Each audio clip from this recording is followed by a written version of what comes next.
In a 1970 TV commercial, a group of child actors portraying Louis Armstrong, Fiorella LaGuardia, and Barney Pressman as kids are sitting on a New York City stoop and asking each other what they hope to be one day.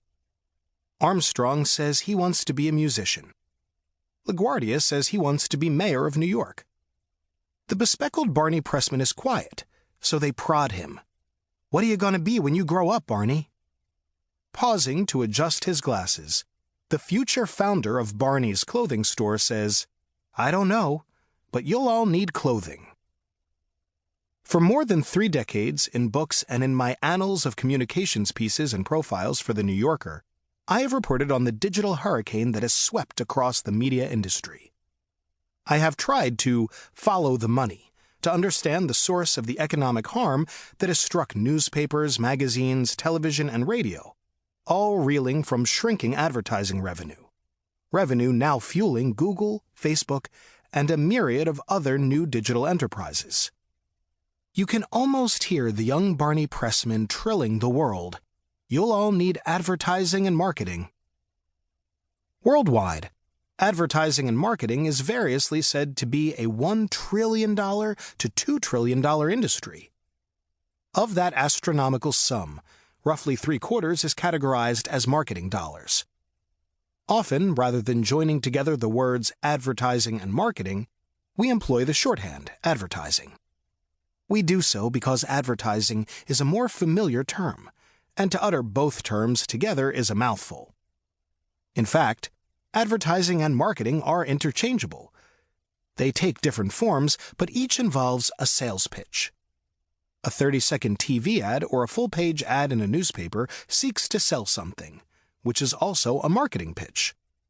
A direct mail or newly designed brand name or email solicitation or giveaway coupon is listed as a marketing expenditure, but it's also an advertising sales pitch. So the two categories are really one.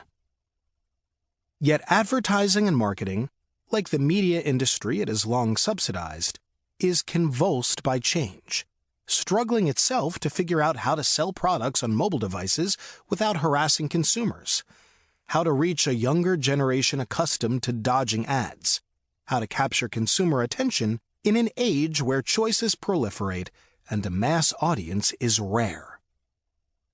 In the course of my work as a journalist, I have tended to shift back and forth between the disruptors and the disrupted. My first book, The Streets Were Paved with Gold, published in 1978, chronicled how New York City had been hit by a Category 5 economic and social storm that shattered its manufacturing base and spurred the flight of its middle class. My focus on the people on the wrong end of change continued in 1981, in a 3-part series in The New Yorker that grew into a book, The Underclass. A reporting sojourn to Wall Street in the mid-1980s resulted in Greed and Glory on Wall Street, a battlefield account of the corrosive greed that brought low Lehman Brothers, the oldest partnership on Wall Street, and signaled the Wall Street gluttony that produced insider trading scandals and would bear such disastrous fruit in 2008. It's fair to say that at this point, I was a naïf about the advertising industry's true economic power.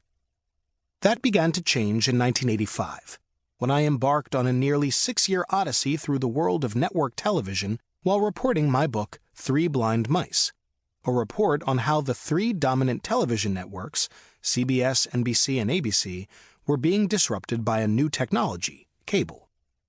Advertising was central to that story, for unlike cable, the networks were 100% reliant on advertising. And so when the estimable Tina Brown, the new editor of The New Yorker, offered a regular platform in the magazine, which she called the Annals of Entertainment, I demurred. I told her that in reporting 3 Blind Mice, I glimpsed how the world of media was being transformed, and so we needed a broader rubric, the Annals of Communications, because studios and publishers and television and digital companies were increasingly invading each other's turf. Over the next quarter century, unsettling change was the subject of much of my work for the magazine and for my books, and the advertising industry was often a backdrop for the stories, and usually an underexplored one. I witnessed the flight of advertisers from old to new media with my reporting for The New Yorker about Google, which led to the book Googled: The End of the World as We Know It. The flight of advertisers from old to new media started in the late 1990s and accelerated in the new century, and its impact was hard to miss. Less obvious was the impact on the ad industry itself. In the public imagination, we were still in the age of Don Draper, but I began to see more and more clearly how this industry that had been intrinsic to the disruption of old media was itself facing fundamental challenges to its existence. Trying to understand the media without understanding advertising and marketing, its fuel supply, is like trying to understand the auto industry without regard to fuel costs. A war correspondent would be derelict not to try to calculate whether General Patton had enough gas in his Third Army tanks to race across France in 1944. He did not. But it's not merely that a reporter covering the communications business would be remiss not to follow the up to $2 trillion advertising and marketing sector. Anyone who takes a moment to ponder this pool of money can't avoid the inescapable truth that capitalism could not exist without marketing. True, the force of marketing is often malign, seeking to manipulate the emotions of consumers. Listeners of this audiobook will, hopefully, share my rage at the many tricks marketers practice. But marketing has a purpose in a free society, and intellectual honesty compels us to recognize that those who sell products need a way to share information about them with consumers. In a non-state-dominated economy, advertising is the bridge between seller and buyer. It would seem an obvious statement, but I found it bears repeating.